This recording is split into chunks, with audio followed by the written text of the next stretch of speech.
Okay, so you saw a little bit of a preview, but today we're going to role play the buyer guide, and we're just going to go around the screen and everybody's going to do a page. And I don't want you to think about it. I want you to act like you know what you're doing. So jump right into it because you should know what you're doing at this point. Ready? 1, 2, 3. Brandon, you got the first page. Okay. Okay, I want to talk a little bit about the mission of our team. And so it's really simple. You can read this here, but I'd rather just give you my personal take on it. Our goal is to provide families with the guidance and knowledge they need to make a decision and feel comfortable and confident in that decision. And so we're going to give you the information that you need. We're going to answer your questions. But ultimately, at the end of the day, we'll guide you with our expert advice. But we want to assist you in making a decision that is comfortable for you and your family, that you're not going to regret, and that you're going to be pleased with for a long time. That's great. Right to the point. Why is it important that we talk about our mission? So that you don't come across as a commission hungry, mouth breathing charlatan. We're here to help people. Yeah, I think it also goes to show people that we aren't just door openers. Hey, look, we've actually thought about what we're doing here. We're not just showing up responding to a showing request, right? We're prepared, we're professionals, we do this full time. We came to make things happen for you, right? Okay, Yep. you got that. About us, I think it's important to at least talk a little bit about the company you work for and know something about it. April, you've been with the company longer than anybody but me, so you can do the About Us page. Wow. Well, I certainly can't see this on this baby screen that I have on my phone, but what I was trying to desperately pull it up without online. But when people ask me about Oceanair in general, not necessarily in the buying appointment because I haven't had but one, I tell them that I grew up with the owner and that this is a very family oriented company and that we have been doing this quite some time. Personally, I've been doing this over 20 years. And, we love what we do. We love helping families. And this is not just something that we do for a paycheck. It was originally opened in the 70s and it started on the coast. And Doug, who is the owner, opened another office in Raleigh. And we have been working together for many years in real estate up here and on the coast. So just know that we know what we're doing. And this has been around for quite some time. I think that's good. We're families helping families, right? Yep. When it comes down to it. And I think it's good that people know where you're coming from. So don't be afraid to talk to people about that thing. And so they know kind of where we're coming from in our approach to what we do every day. You know what I mean? So why us? Why us, Connor? What makes us different than other agents? Because we're a family-owned business, we're a small firm, we're dedicated to helping our clients find the perfect home for them and working diligently, providing confidentiality, loyalty, and disclosure to help them find the perfect home for them. I like it. I would be, I think it's cool to say, look, we've got a ton of reviews. Our clients are huge fans of us. Over 500 reviews, 99% 5-star. People are happy with their experience with us. Don't take our word for it. You know what I mean? Okay. Mark, why is buyer agency a benefit? Right. Sorry, I'm off video. I got a sinus headache this morning. So let's see. Buyer agency, basically that we work for you. We do all of the legwork. We advise you. We make sure that you're in situations where you want to be, find homes that you're looking for, and basically act as your right arm in the entire process. To make sure that you avoid pitfalls and problems and that you get the right home for the right price. I like it. We're licensed professionals, right? And we're representing you. We're not representing the seller, right? We don't do that. Make sure you tell people what else are you doing when you explain why buyer agency is a benefit.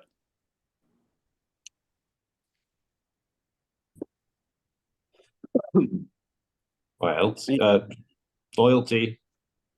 Obviously, just going off the cues off there, but how you're always loyal to them and serve their needs and put their needs first, and you cater the entire experience according to their needs and desires to give them the experience they want and need. You're right. Not the answer I'm looking for, though. What are we doing when we explain why buyer agency is a benefit? We're laying the groundwork for getting buyer agency. Right? We're teeing it up.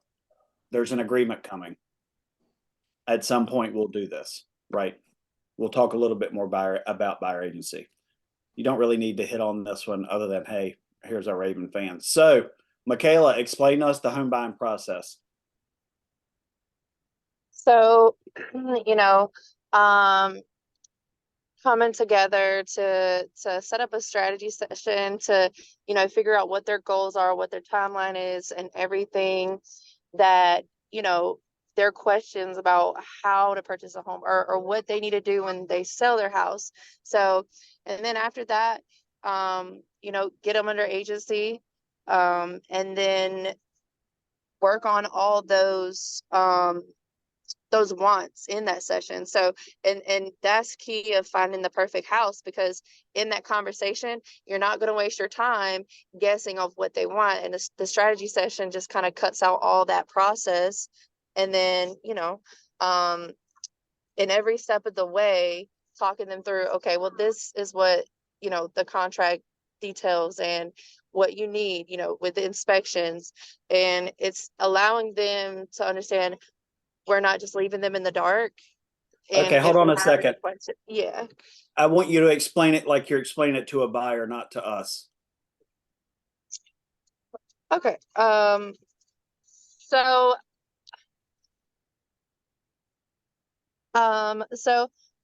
first, we'll sit down and, you registered on the site, and I would love to meet you so we can figure out, okay, clearly you're interested, you're looking in the market, and let's, tell you about our agency and how we can be beneficial. Well, first of all, we personalize the experience. We're not just like a business person. We're here to set relationships so we can network, so we can make you feel comfortable about the buying process and everything. So it's really important for us to have that meeting so I can do everything I can as an agent, so we can get you under contract, so we can find that house for you. Okay, this is the most important piece in this entire package, and I want you to explain it that way. And when you explain it, we're literally talking about each step of this. This is the most important page because this is where you set the expectations. Okay, let's go one by one and do this. I'm going to do the first step. So, strategy session, we've connected, and here we are together. We're going to really set the expectations for this process and how it's going to play out. I'm going to find out what your wants and needs are, and I'm going to explain to you every step along the way to make sure you're prepared. And the next step is, Brandon, you're on mute.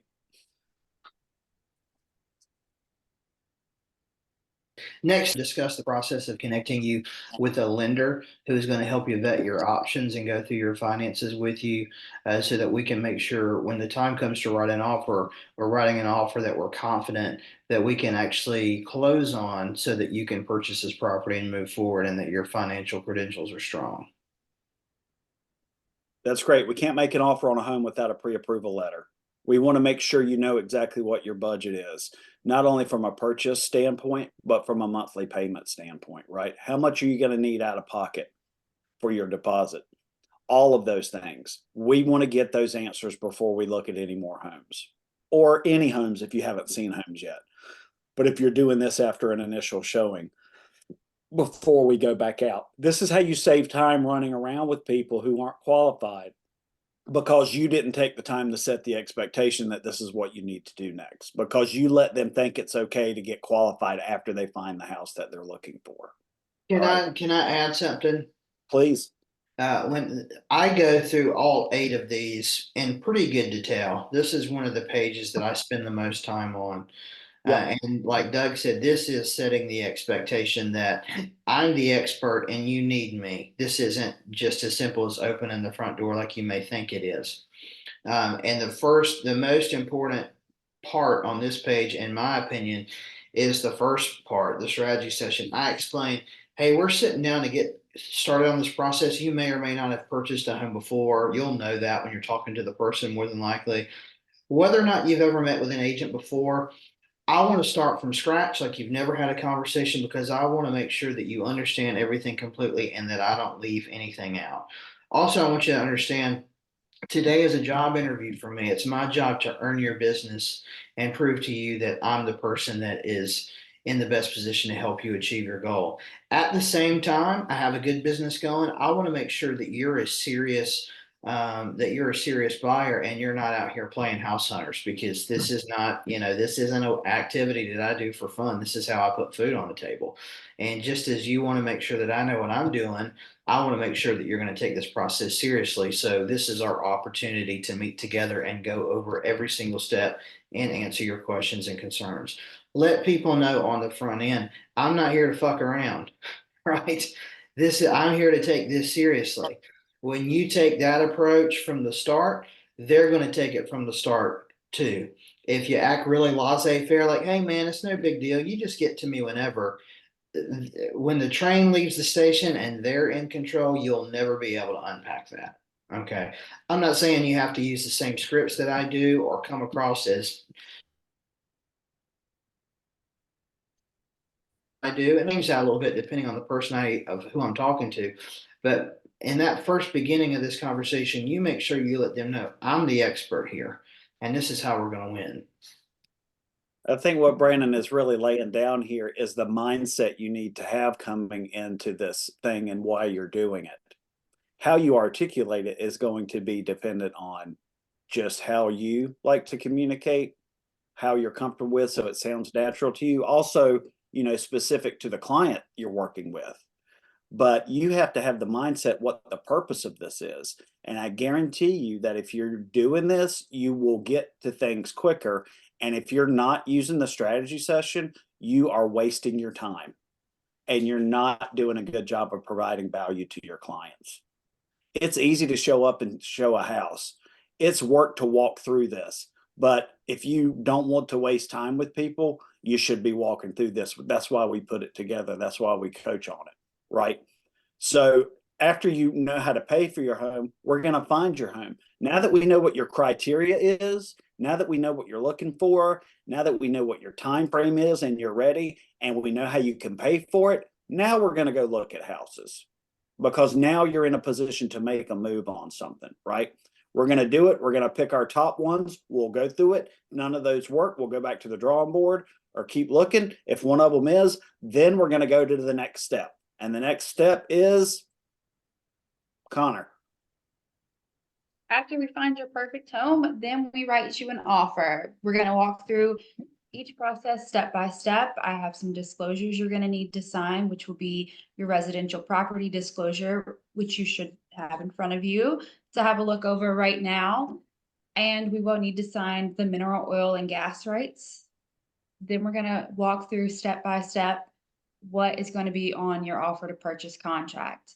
You will see your name, the seller's name, the address, that we are not purchasing a home that is manufactured or has offsite septic. You'll see the purchase price, your due diligence price, earnest money, and we're going to walk through this step by step so you feel comfortable with what you are signing to put an offer in on. That's very good and succinct. What I would say is save some of those specifics until you get to the actual offer document and the thing. Just, so you can point out that what I like to say is we're going to write the offer, which actually details all the specifics of the financials and the closing date and all that stuff. And we're actually going to go over the offer document here in just a second and just kind of keep rolling. But that was good. You hit the high points, and that's what we're trying to do. Keep it kind of at a 10,000 foot level until we get into the weeds with it, right? All right. And then the next step is great. We're under contract. Mark, what do we say here? Right, okay, under contract, it's an exciting period, but it's not over yet. There's still a lot to do, and this is where Ocean Air continues to shine with our wonderful closing manager that steps into the process. April will guide you through many of this and help organize some of the inspections and the things we'll do in due diligence. So we'll use this period to find all about the property, what we don't yet know, be it home inspection, and we'll use these So you're a things little like ahead of yourself. That's the DD phase. We're just under contract now. So what is the Right. next things that happen right after we go under contract?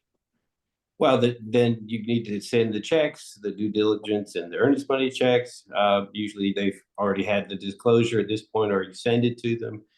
Make sure you do understand that the due diligence is money you don't get back. Okay, I'm skipping ahead before, but yeah, the instructions and how to send it. I don't need to repeat that for you guys. And that basically means we have these periods, the due diligence phase. I don't know. I guess I'm keep skipping ahead to number 6. So let's see. That's fine. This is what we're doing in number 5. We're explaining the monies that are outlined in the box. 2 amounts of monies are due immediately once we go under contract. This is where you explain what due diligence and earnest money are. So you're Okay, setting the so expectation for these funds that they're going to need once we go under contract. Hey, do you have that money? Okay, then we're not ready until you get that money saved up. This is about how much money you're going to need. This is what the due diligence is for. This is who it goes to. This is about how much to expect. This is what it's for. Same thing with the earnest money. And then once we Right. explain what those are, set the expectations, make sure they don't have any questions about that, make sure they know how long those are for. Then we move into the due diligence phase. Okay, now this is what we're doing in this step. Now that Right, I we've think- the monies, we're in this phase. Right. Yeah. I often skip that when writing the offer, because then when you explain that, then you mention, you have to determine your due diligence and earnest, and often I sidestep into it there and kind of have done a lot of that explanation. So I guess that's how I do it, but sorry. As long as you're explaining it, the important part is, yeah, it's included in the offer and we see that, but understanding that it's due immediately. Again, it Oh, gives you the opportunity to set that expectation that, hey, you need that money the day we go under contract. Do you have that? Right. Yeah. I guess I do that earlier on. As long as you're doing it, that's important. All right, the DD phase. What's happening during the DD phase, Michaela? Okay, so during the due diligence phase, we're gonna give you the professional service disclosure to see all the services, whether it's inspections, to check your HVAC, septic, the closing attorney recommendation. So once you initial what you prefer for our professional services that we can provide to you, then we'll get the closing manager to set that up, and you can be on site at every inspection to make sure everything is going accordingly. Now, if for some reason something comes up on the inspection report that is that is alarming, and that you don't think that this is a feasible option, this is also that time frame where you can back out of that contract if you don't think that you can financially take those expenses. Let Pretty me Go for it. let me challenge you, Michaela, on that language to Okay. reverse engineer one thing you say. You're Okay. exactly right. We're going to go over the professional services disclosure. We're going to order your inspections and review your services. Our closing manager is going to help establish that. If for some reason something pops up during the inspection process that is a concern for you, the due diligence phase is where we're going to get a professional to come out to the home, review the areas of concern with you, and provide a quote. We can then take that quote back to the seller and attempt to negotiate. They don't have to fix anything, but it certainly doesn't hurt, and they can't say no if we don't ask. But that's the time for us to get any kind of quotes for repairs. get any other professionals out to the house that we need. I try to avoid saying, hey, if you're not comfortable with this thing, now's the time to pull the plug, right? Don't put it in someone's mind, in my opinion, don't put it in someone's mind that, hey, if you don't like what you see, you just back out.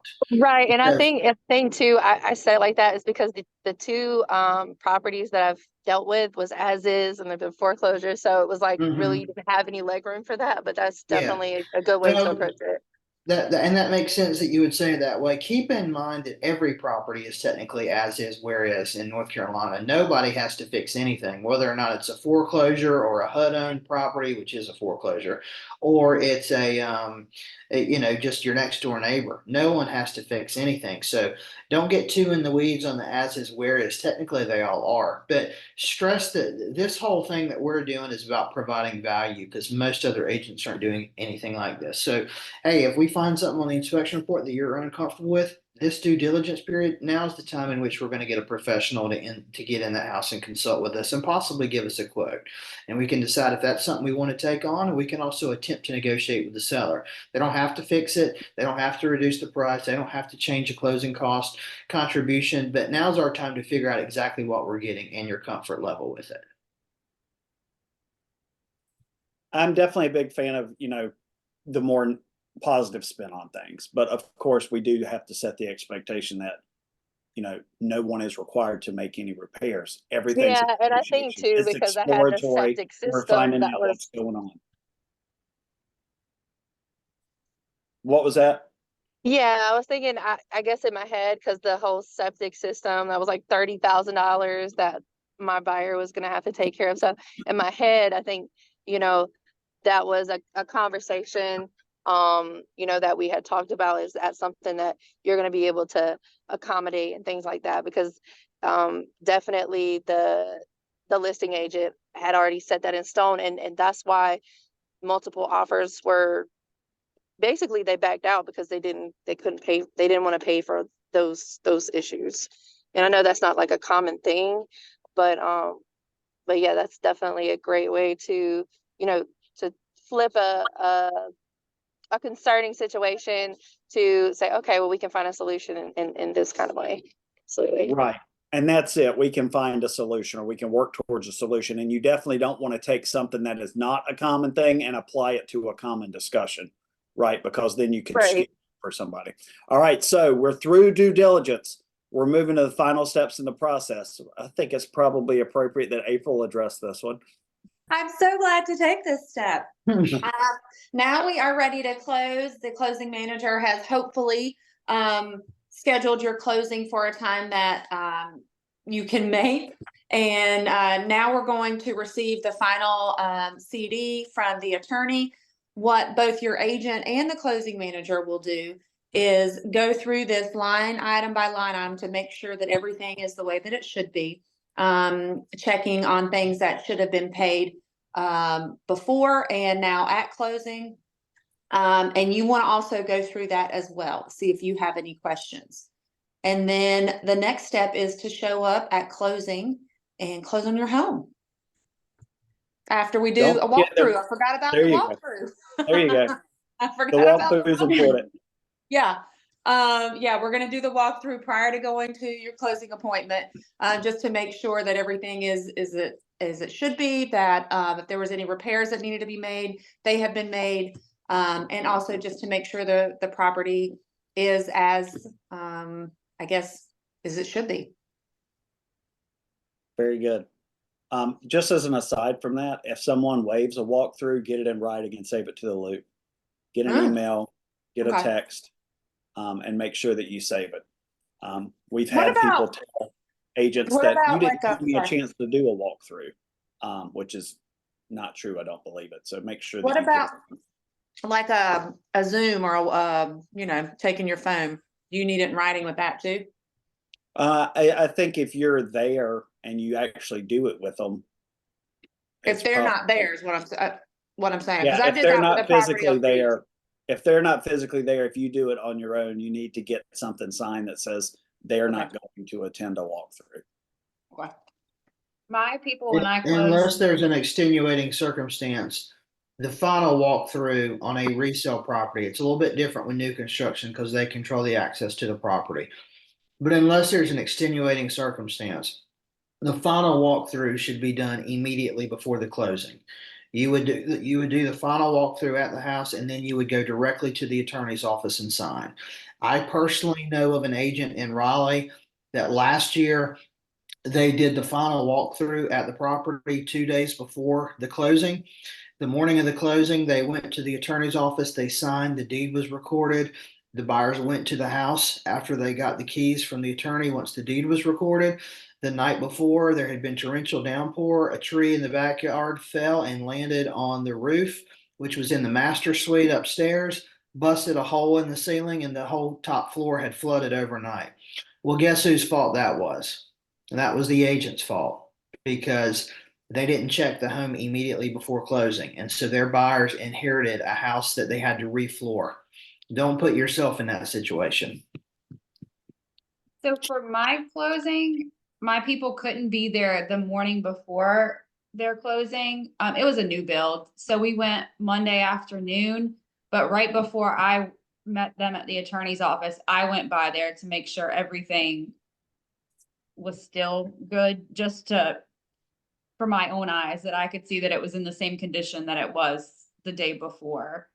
I'd say that's the right way to do it. That's the next best thing for your clients being there, right? But I think just as an added level of protection for you, if your clients aren't going to attend, I would just get a quick email in writing saying that, clients aren't, just confirm that you're not able to attend the walkthrough and you're okay with me doing the walkthrough for you. Well, we did it the night before. Okay, that's fine. That's fine I just- also. I just Sometimes wanted you to can't see do it. it the morning of. Yeah, I just wanted to see it for myself before Okay. we closed on it to make sure That's nothing perfect. crazy Then you went happened. above and beyond, Connor. So that's good. And then, so really the last step is now we're going to the closing table. Okay. We're going to be at the attorney's office, probably 30 minutes to an hour. Really depends on how many questions you have about things and whether you're paying cash or getting a loan.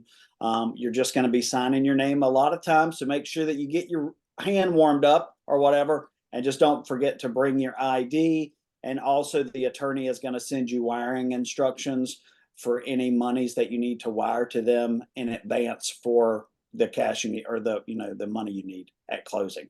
You'll verify that directly with them. That won't come from me. Any questions? Got it?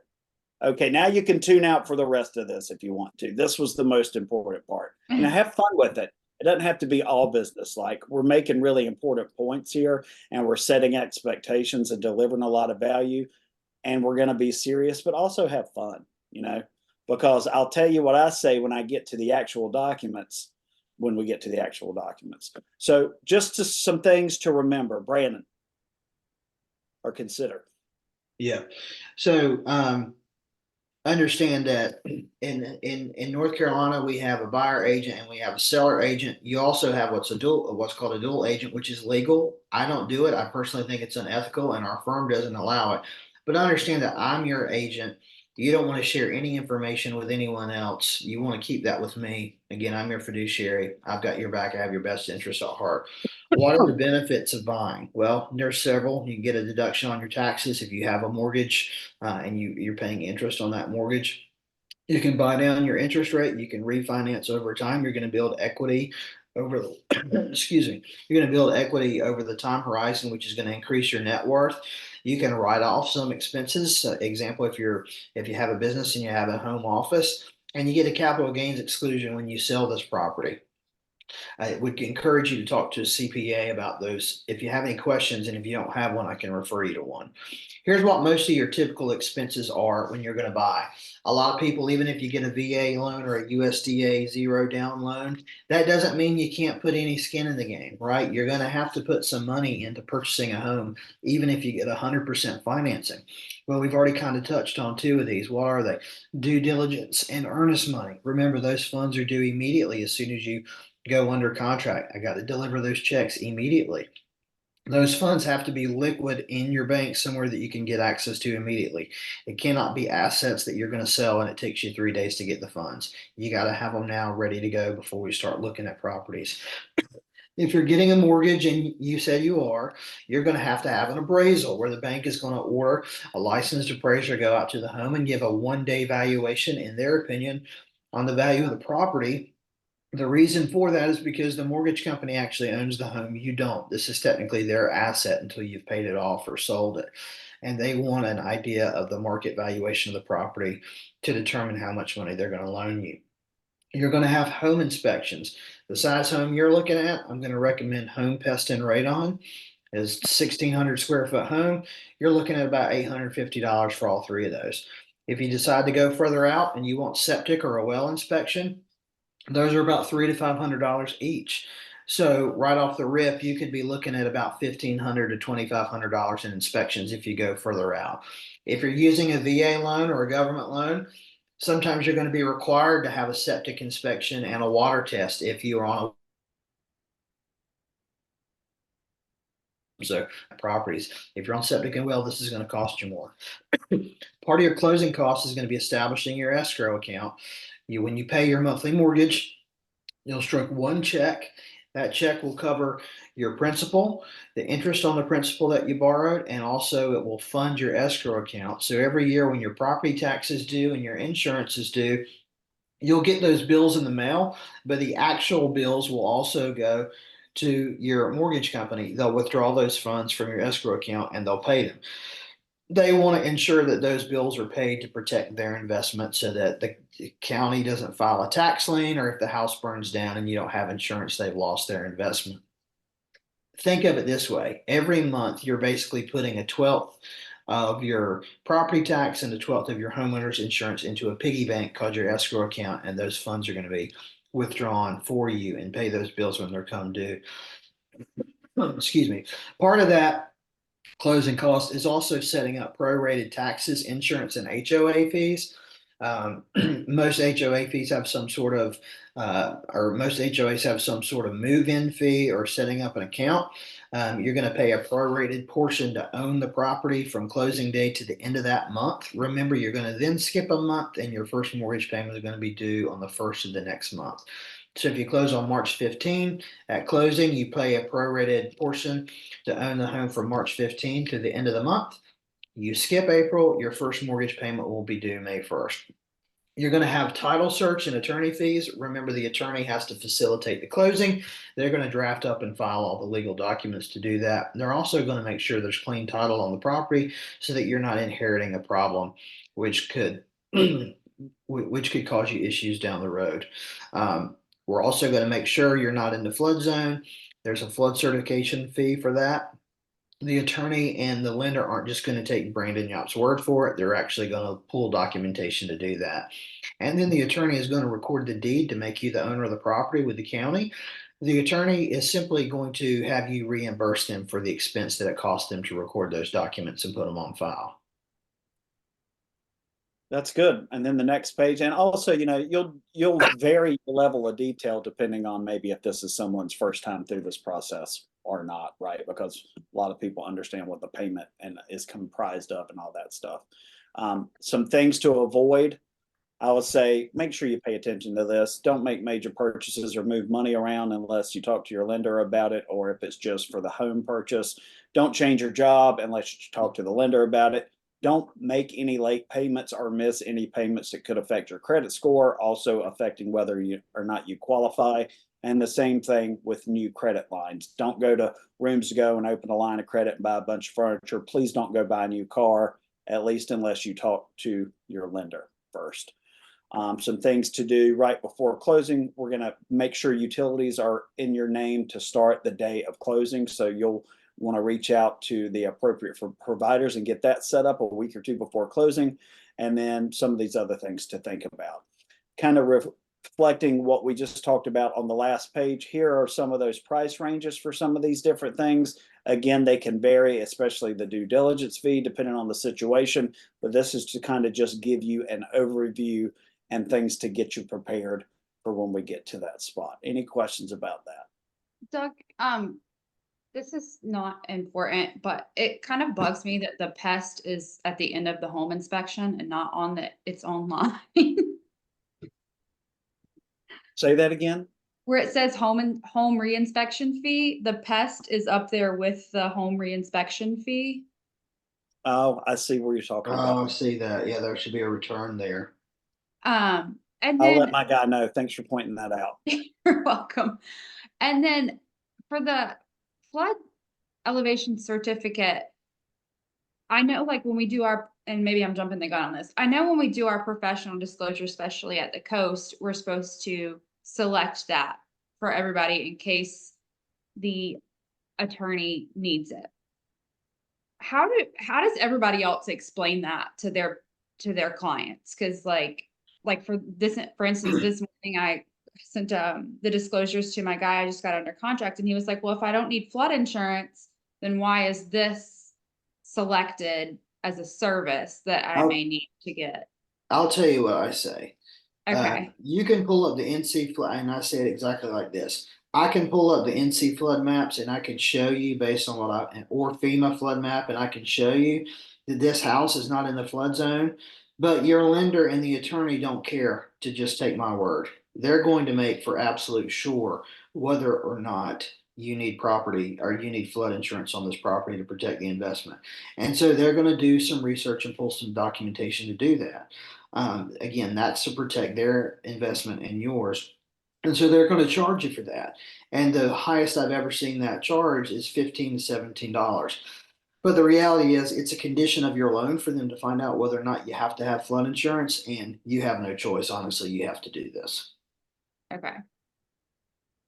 But they're not required to have they only need a evaluation certificate if they're in a flood zone. Is that correct? It's to certify whether or not they are or are not. So, Okay. technically, I think everything needs one. It's just kind of part of the process.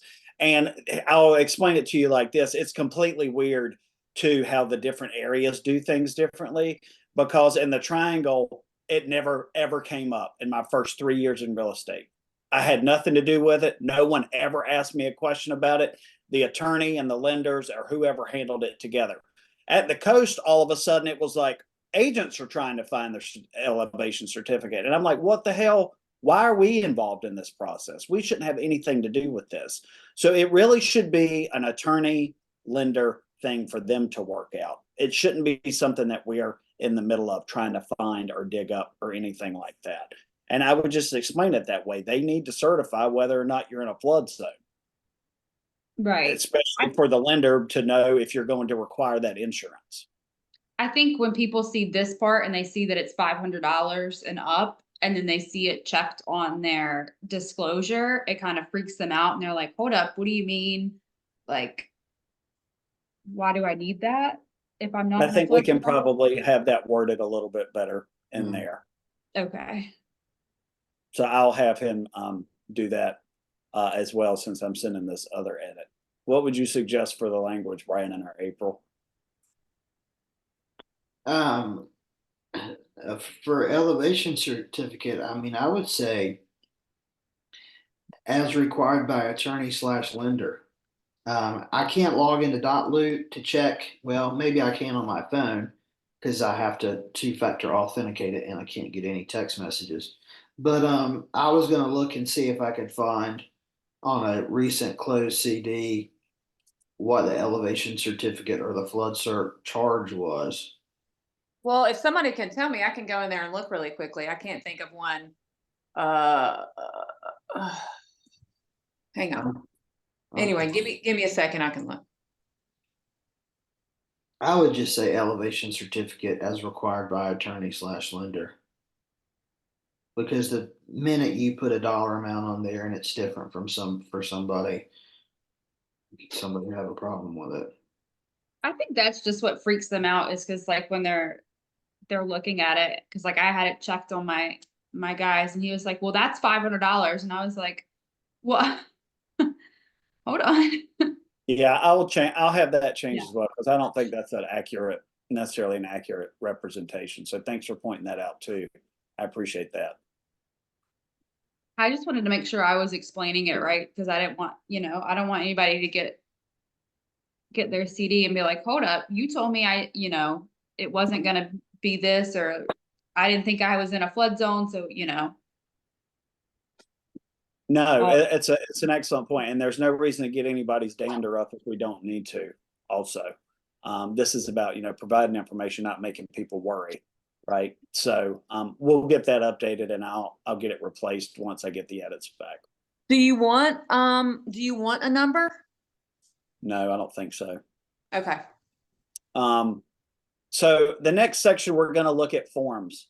There are a lot of forms that we're going to fill out as part of this process. I'm going to highlight some of the more important ones to make sure that you know what they are and you recognize them when it's time to actually sign them. So I'm giving them to you in advance. Also, if you can't fall asleep tonight, pull this back up and read through these forms and you'll be set in 5 minutes. Okay.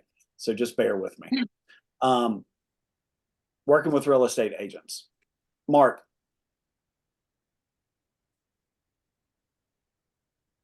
Sorry. Well, so this explains exactly in what capacity I would work for you. And in the buyer's situation, or we have here, again, this is where it's wrong on the thing because it has sellers. Yeah, that needs to, thought he had updated that. Because We're I learning noticed a that lot when I today. gave it Thank the you. other day, and I was like, oh, this is the wrong one. Yeah. Good catch. It just goes to show you how when you're familiar with these documents and you look at them all the time, they all look the same. But if you're not familiar with this stuff, like your clients, and you see this, you're like, well, hold on, I'm not selling. I had that this weekend. Yeah. They were like, I'm not selling, I'm buying. I was like, it's just. Yeah, it's an example. I have no idea why there are two. It's the exact same form, except for it says buyer instead of seller. It makes no sense. Anyway, Well, you got it says seller's agency. You should have buyer's agency. That's where it's it different. should just be agency though. Again, I Right. guess, yeah. we worked with the one form worked for every other year I've been in real estate until they changed it last year or year before last. It's just overly complicating things. Yeah.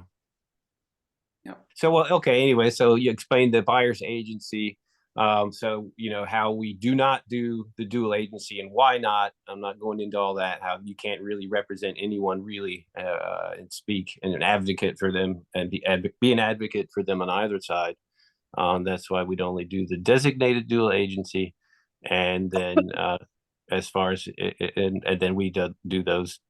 Basically that and the other. And here it has. Again, what you would have differently, the buyer agent working with an unrep seller. The FSBO, again, that'd be again for the seller, no? So again, Yeah. a difference. Yeah. It has unrepresented on the buyer one as well. The thing that you're doing here is, and here's the form. Right. Yeah. I Check. usually have it as Check. well, printed out. Yep. at Make the sure first that you're meeting. all prepared to do that, right? This is where you get working with if you didn't already get it when you showed them a house. Okay. Right. And here it is, so you can go ahead and sign it. Yeah. I usually Right. show it to them before I send them over to have it signed, because often that's the first thing you have them sign. And again, it's why it says at the top, this is not a contract, because everybody thinks, oh, what is this? It's a contract, so I like to show it to them in person, saying, here it says not a contract and it's a standard form and etc. So when they do get it in the e-document, they don't have to zoom in and scrutinize and just go on through and sign. That's And been my That's approach. correct. In my binder, not- I okay. have it checked as to what they'll be doing, so they'll see it, so they can see like what it Very is. good. So they don't get confused as to what they'll be signing. So basically it's filled out without signatures for people to see. People like I visual. don't use the binder anymore. I always just have it on my laptop or put it or project it to the screen or whatever. But I do always have the working with printed so I can put it in front of them right there and fill it out. I'll check the box and explain it, check the box, explain it. I'll sign my part and then I'll give it to them to sign. I have a question, and maybe you do have this or not. because I'm old and I like paper, and I sometimes, the two that I've done so far, I've had to print out, or I wanted to print out and go over it with my folks, you know, in person. Do we have a binder? Is there something that, because I don't want to give it to them, I just want to keep it for myself. I mean, I can I make just my own. printed it but- out and then I printed out, I need to update mine. This is the old one. And then I put it in these sleeves.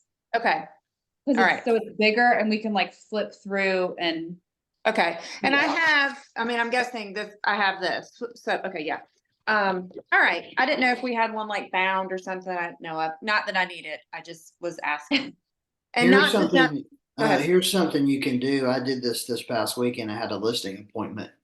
I went to FedEx office and had them print and bind with a spiral binder the listing packet. Okay. Now that costs about $50, and so I'm kind of rethinking that.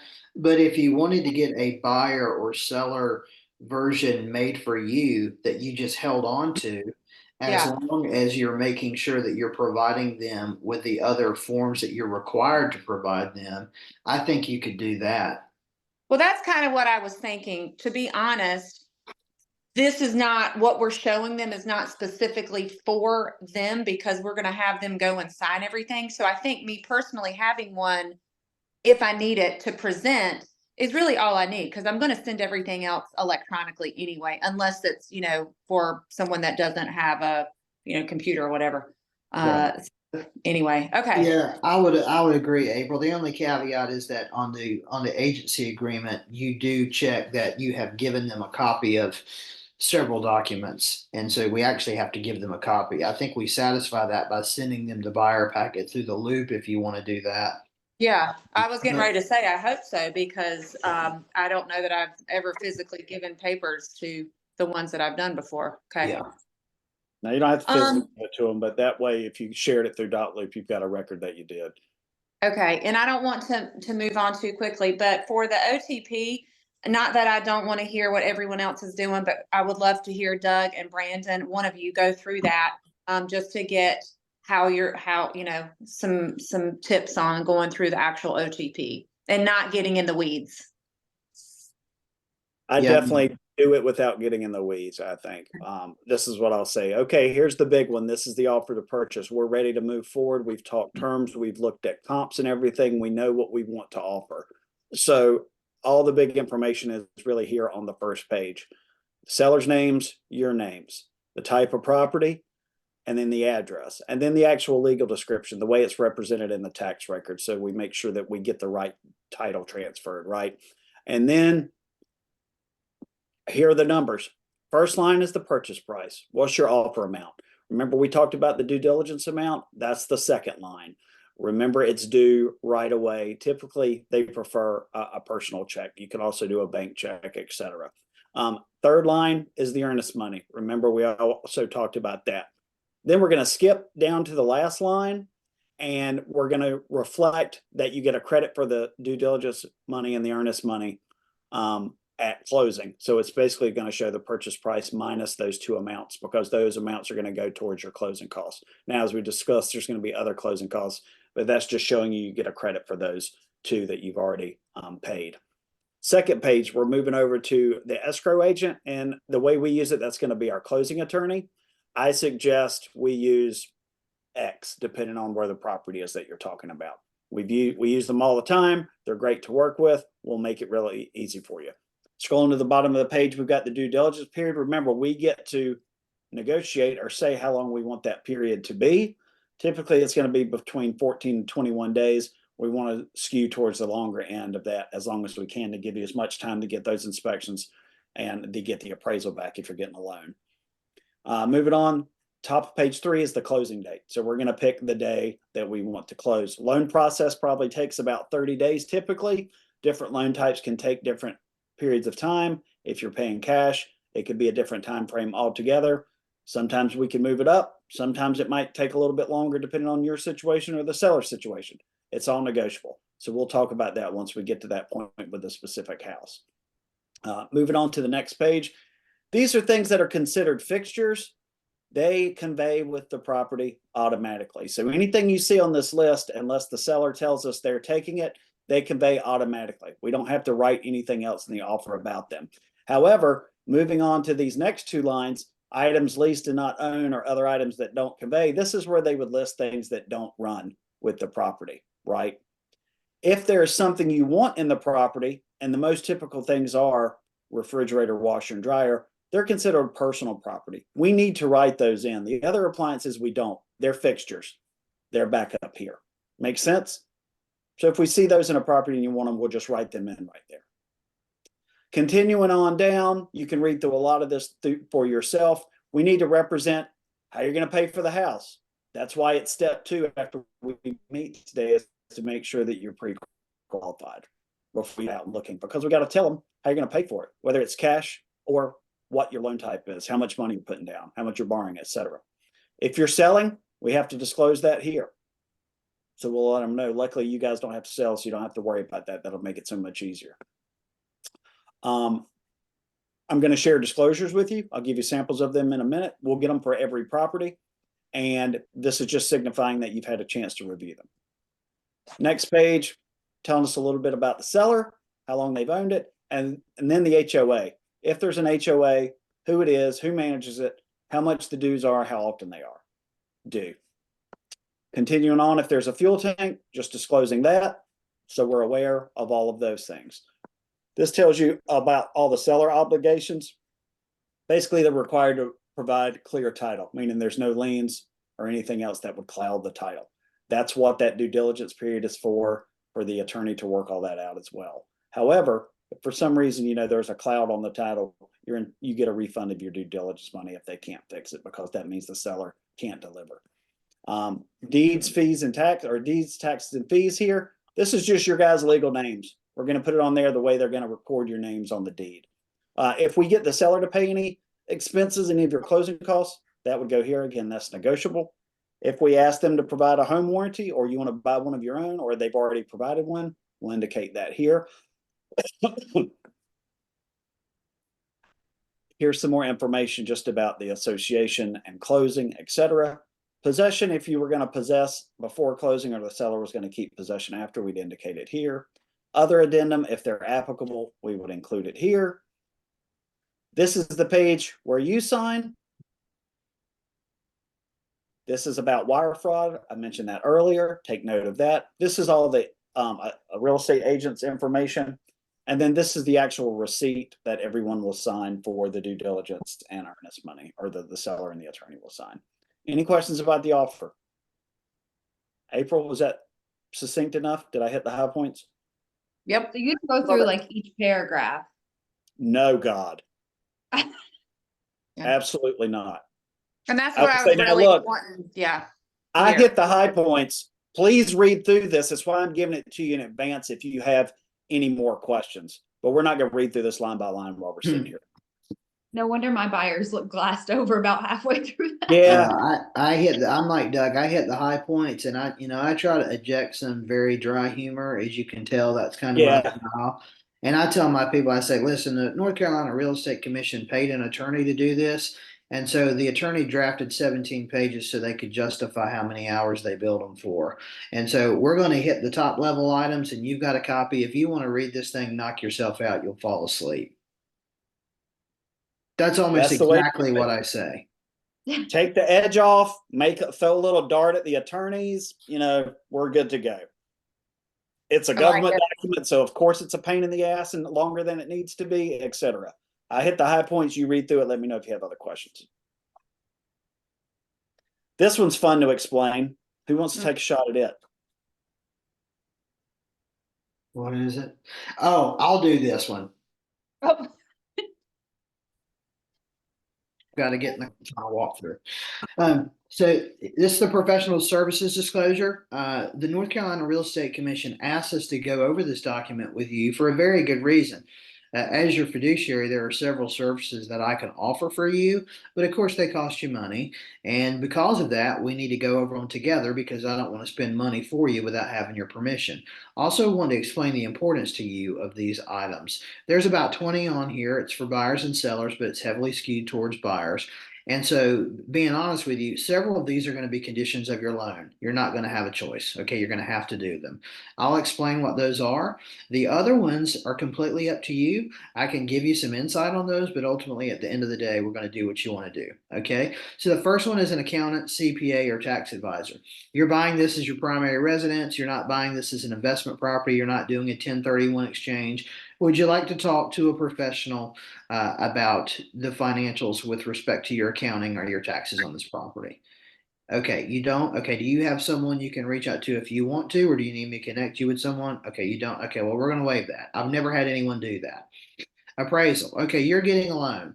And so because you're getting a loan, the bank is going to require you to get an appraisal unless you're putting a substantial amount down. And so we're going to select this because it's going to be a condition of your loan. Your lender is going to order the loan for you. They're going to charge you that ahead of closing. And we'll facilitate any kind of issues if something arises in the appraisal. But the reality is you have to get one. Okay, you have to have a real estate attorney to facilitate all the legal documents and the filing of those documents. Do you have a real estate attorney that you know of personally that you feel strongly about using? Okay, no? Okay, well, I'm going to put you with my guy. Here's what he charges. His title search is excellent, which is so important, as we've already discussed. If I call, he'll answer or he'll call me right back. And I want to work with people that we can get on the phone if there's a problem. Good? Okay, great. Okay, home warranty. Doug, do you want me to explain how I really say home warranty, or do you want me to give the real estate version of it? Do how you do it.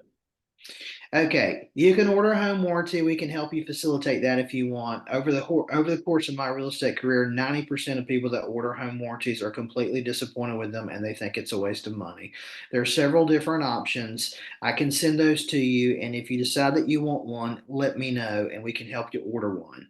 But for the purposes of this document and for the time being, would you like to waive getting a home warranty? Yes? Okay, great. We're going to check waive this. I'll send you the information via dot loop.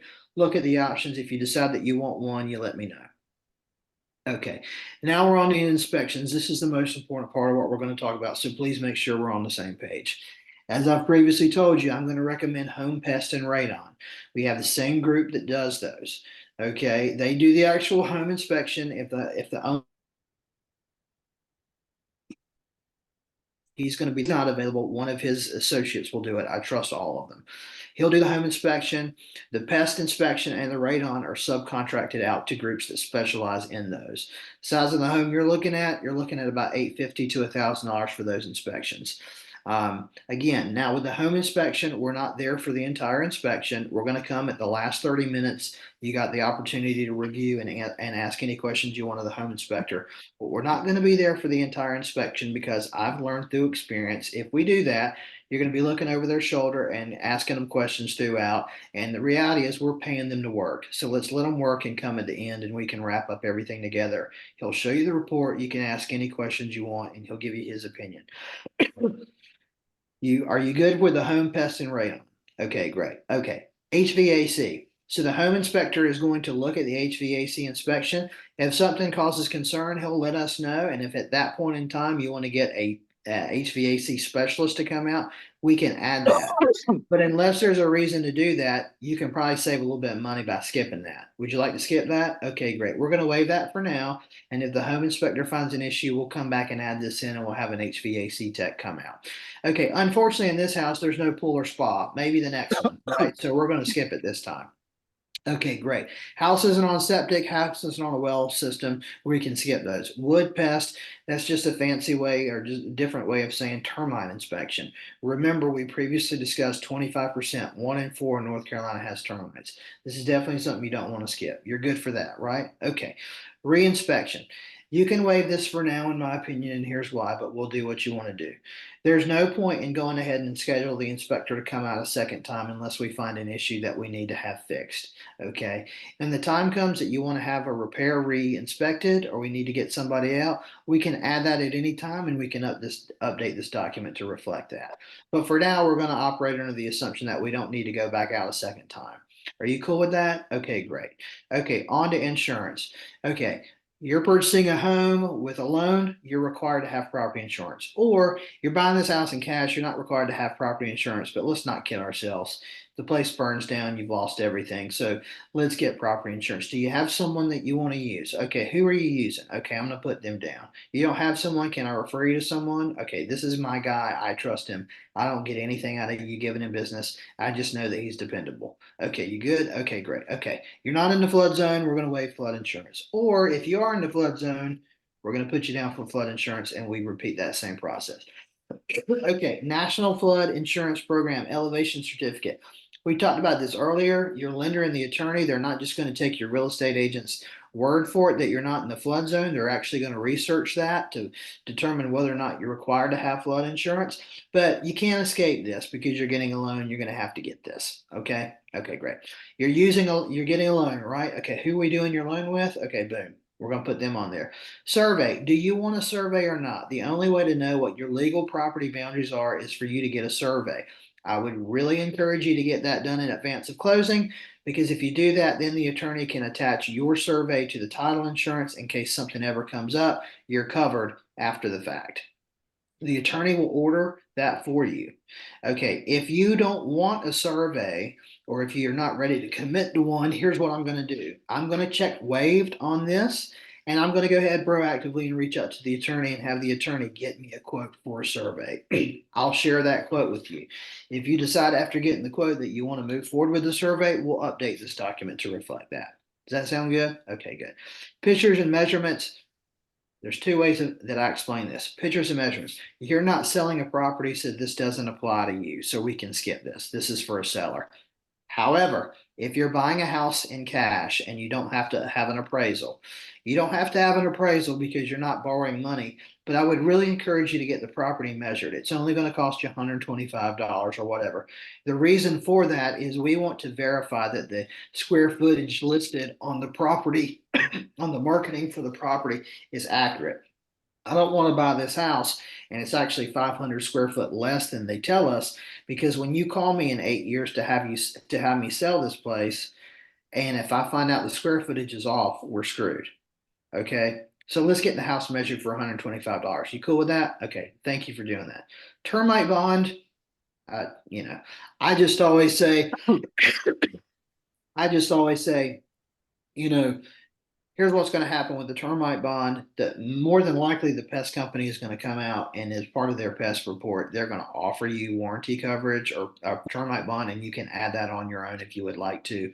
But for the purposes of this document, we're going to skip this for now.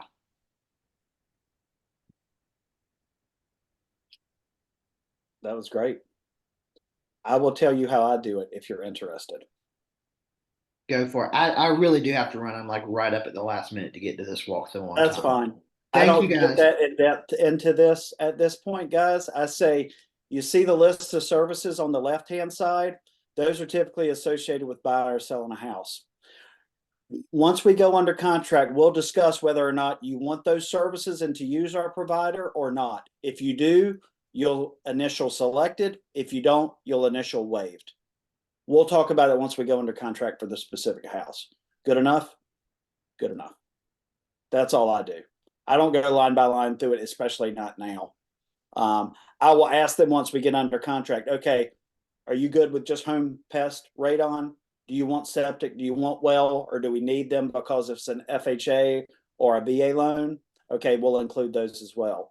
Myself personally, I'll go ahead and select the re-inspections because it says as applicable or if applicable. So it's just a catch-all in case we need them. Not saying we have to do them. It's if we need them, right? And then kind of, I'll always waive the insurance stuff because it doesn't matter. Even if they do use our folks, it doesn't matter if they waive it. So we're still going to present the information to her, or we can still say, hey, I'll share my insurance guy if you need somebody. Any questions? This document looks really confusing, so I try not to talk too much about it. I try to make it simple because it looks, I mean, if you looked at this without any context, you'd probably be like, what the hell is this? And that's visually the reaction I think most people have the first time they see it. Yes.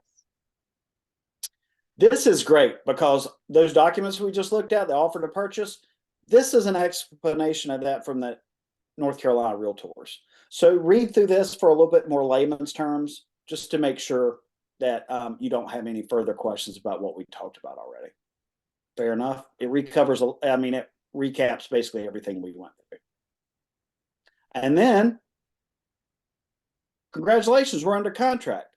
So remember, I'm still your first point of contact. However, April, our great closing manager, is going to jump on board too and handle some behind the scenes things like we talked about. She's going to schedule the inspections, set up things with the attorney. Remember some things I warned you not to make sure you don't do. We'll coordinate the important stuff. What you need to make sure that you do is focus on handling everything that you need to handle that your attorney or that the attorney asked you for and that the lender asked you for. Don't forget to schedule moving, utilities, etc. We'll remind you of all of that. Any questions? And this is where I'll immediately pivot to the search feature on Boomtown and build their search form if we haven't done that already. And then look at the search results and then say, okay, well, what do you think about these? Any you see right now that you'd like to go see? Okay, well, make sure I'm gonna email you next to connect you with the lender so you can go ahead and start the application process and get approved. Do that over the next few days, and this weekend we'll go out and see those homes. Or take a look at the homes and let me know what your top 3 are, and we'll go see them this weekend after you get approved. Don't end this and say, okay, well, let me know when you find a house. Every interaction needs to end with a to-do, either for you or the client or both, right? That's why the to-dos in Boomtown are important, because it's to remind us what to do next. But you need to give your clients to-dos because that's why they're there. You're the expert, right? You're there to tell them what to do next.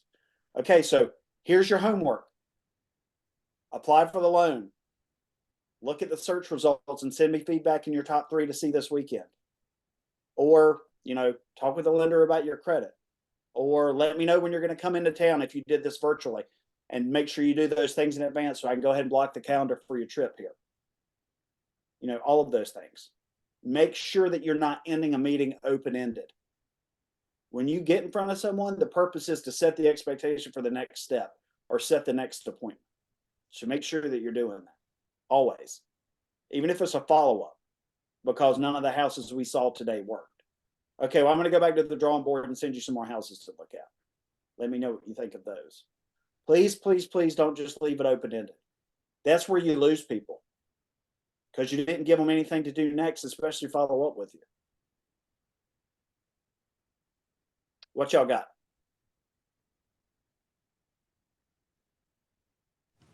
Well, I got a question, Doug.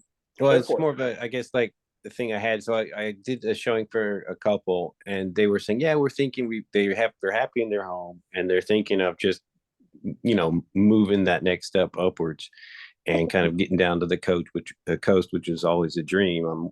And after looking, it was like they were kind of informing themselves more or less to what's out there. And to how do I keep the pressure on them? I've like reached out a couple of times and they're like, yeah, well, we think we're just gonna, we're not this quite there yet, and so on. Is there any, trick there you might be able to offer? Yeah, I'll say, well, I'm going to continue to send you things. I did this yesterday. I've got some folks, they can't get down into here until August at the earliest, because that's when the guy's current work contract expires.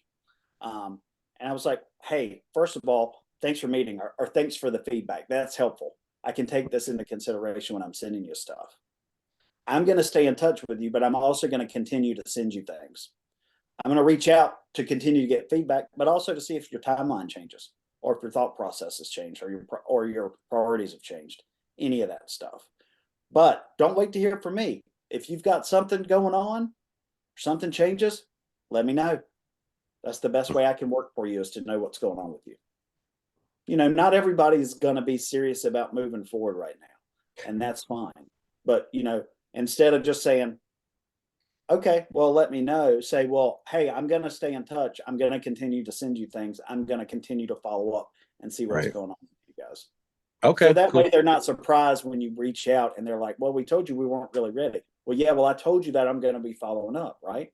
So they're not surprised that you're checking in. Yeah. Yeah. I said something very similar. Yeah. Thank you. Perfect. So you got it. Well, A lot of this stuff isn't, you know, what I challenge you to do is try to talk to people, put yourself in their shoes. How would you want someone to talk to you in this situation?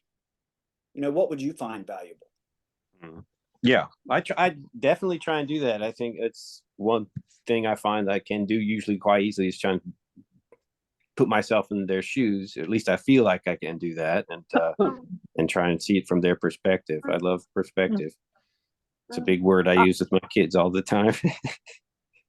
And, you know, I like to tell people that, hey, I'm doing all this because I want to understand your perspective. I want to understand what's going on in your head, what your thought process is. So share that with me. Make sure that you know. Mhm. You let me know.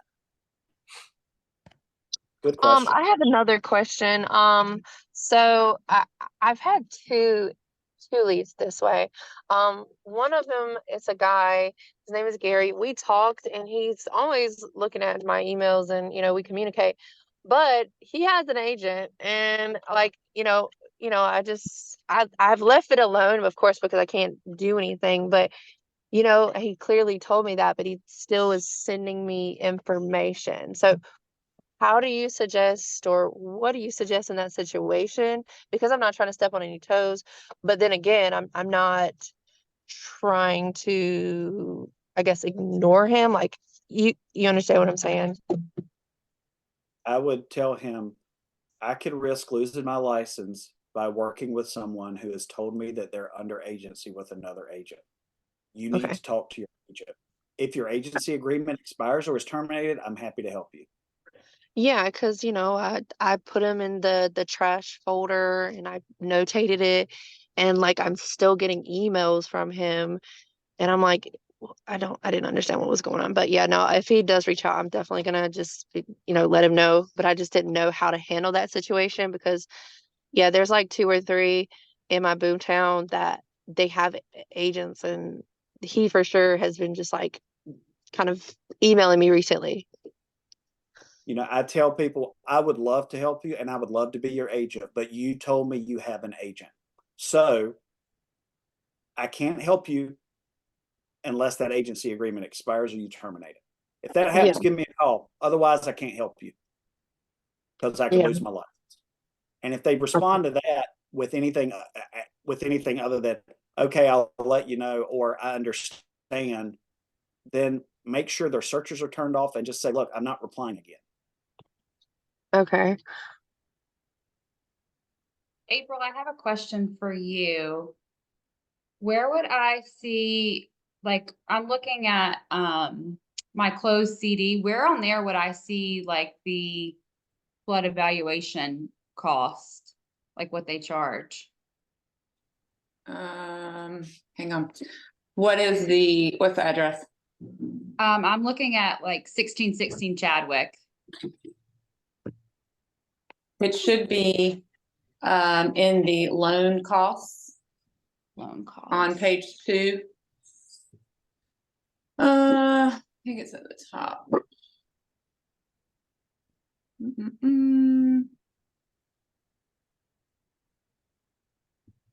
Services borrowed. No, not there. Oh, I'm on the Alta. Hang on. It's on page 2 under section B. Services borrower did not shop for. Flood determination fee, $8. Flood life of loan coverage, $5. Okay, so 1616 didn't have one, then they didn't do one for theirs. That's what I was saying. Like it's not there. Yeah. This is on 1616. Where I don't see where you're talking about, Doug. Oh, you're on are you on the Alta or the CD? I'm in whatever the file is on the Alta CD placeholder. On number 2. Section B. Oh, the flood determination fee. Oh, I don't Okay, have so that. that there is an $8 fee for that, but I don't think that's what you were talking about, Connor, is it? I Yeah, don't know what else it would be. Oh, yeah, just like where I would see, like if they did a flood evaluation or oh, I'm whatever. sorry. I thought you were actually talking about that they did have one. I was gonna say, because No, it's not no, on there. because I knew we Okay. were talking about, that's what it would be for. Yeah, so anything that they don't have a choice on is right here. Services borrowed, did not shop for, all of that. Anything broker or loan related is gonna be like ABC. Okay, this must be not the updated one because, Actually, C is the escrow or attorney. hold on. Yeah, just go into the very last, the last thing in the loop where it says Alta CD. Right above the pictures of the providers, and then scroll down to page 2, Oh, okay. and then section B. Yeah, that was basically $13, it looks like. Which I'm surprised that they didn't require them to have one with it being in Chadwick. Yeah. Okay, cool. So the one I know I'm harping on this one. So the one that's on on the strategy session where it says like the amount beside of it, what is that for then? Is that like if somebody has to go out there and survey it like in It was person wrong. and do? It was just wrong. It was wrong. Well, but no, there Wrong. is an elevation thing that if it's required, then they have to have it surveyed. Right. Okay. That's what I was thinking. Like that one that's on the buyer disclosure is for if somebody actually physically has to go out to the property and do a flood No, evaluation. It's not, it's this. Oh, It's the stuff that they don't shop for. If the attorney tells them to do it, that's between, or the lender tells them to do it, that's between them and the lender. That's not us. okay. Alrighty. Because we've never ordered a flood certificate, have we, April? No, Yeah. but we've had people ask about it, and then I send them to the lender. Yeah. Right. Okay. That's outside of really what we do. Mhm. But you should always select it in case it's necessary and they need to do it with, and that's why it says lender or attorney on there and not agent or closing manager or anything like that. Right. Okay. All right. Well, That's a great question. Thank you for bringing that up so we could get clarification on that. Yeah, it really is, and it will It's- come up. So yeah, like I think you said it has. So this morning. Yeah. Yeah. So, but all right. Well, I'm gonna go get ready for showings. I'll see you guys later. Good Bye, luck. guys. Y'all Have a have good a fantastic day. I hope this was helpful. And look, if you're not comfortable with this, go get comfortable with it. Practice it with somebody. Or just record yourself, put your own video up and do it to yourself. You know, I need to practice. the only way to get good at this is by doing it because you're Mhm. trying to remember it. You're sitting there in front of somebody you don't know. Maybe you're new and you're nervous. The only way to do it is to do, or to get better at it is to do it. So Yeah. make sure you practice. It's like anything. You're not going to get good by just showing up and doing it. You got to practice Right. and make sure you're doing it with all your clients. Don't be lazy. It makes a difference. Take advantage of it. It helps you stand out versus other agents they've talked to. Guaranteed. Guaranteed. All right. Y'all have a great day. Thanks, Bye, guys. guys. Thanks. Bye. Bye.